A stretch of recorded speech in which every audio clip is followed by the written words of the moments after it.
Mes chers amis du football africain, arrêtez tout ce que vous êtes en train de faire.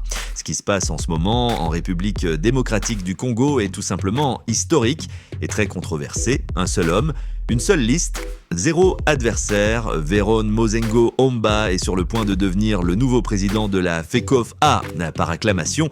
Est-ce une victoire éclatante pour le football congolais ou un processus électoral totalement verrouillé?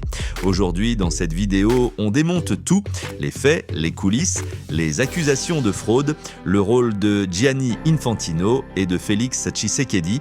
Si vous êtes passionné par le foot africain, cette vidéo est obligatoire. Likez, activez la cloche et restez jusqu'à la fin parce que ça va chauffer. Ici c'est Foot Universel TV, la chaîne qui vous dit la vérité sans filtre. On commence. Ce lundi soir, la commission électorale et la commission de recours de la FECOFA ont rendu publique la liste définitive des candidats retenus pour les élections du comité exécutif prévues le 20 mai 2026. Résultat, une seule liste a été validée, celle conduite par Véron Mozengo Omba.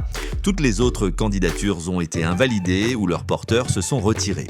Parmi eux, Jean-Didier Mazamba, ancien collaborateur de Constant Omari, Bosco Mouéou, président du comité de gestion du championnat local, et l'ancien capitaine des Léopards, Chabani Nonda, recalé avec 5 autres candidats.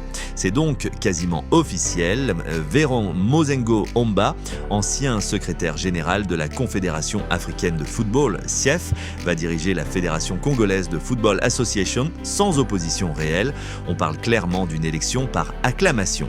Véron Mozengo Omba n'est pas un inconnu du football continental. Sexagénaire, cet homme a occupé des postes importants à la CAF pendant de longues années. Il était considéré comme l'un des hommes de confiance de l'ancienne administration.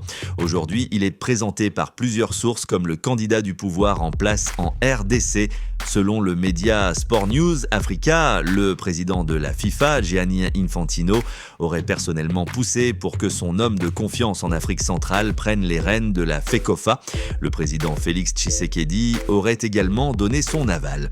On est donc face à un candidat qui bénéficie d'un très gros soutien politique et international, mais cette ascension express ne se fait pas sans remous.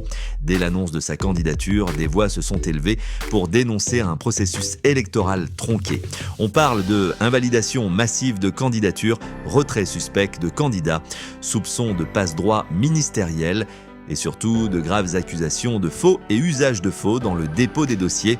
Plusieurs observateurs et acteurs du football congolais estiment que le chemin a été littéralement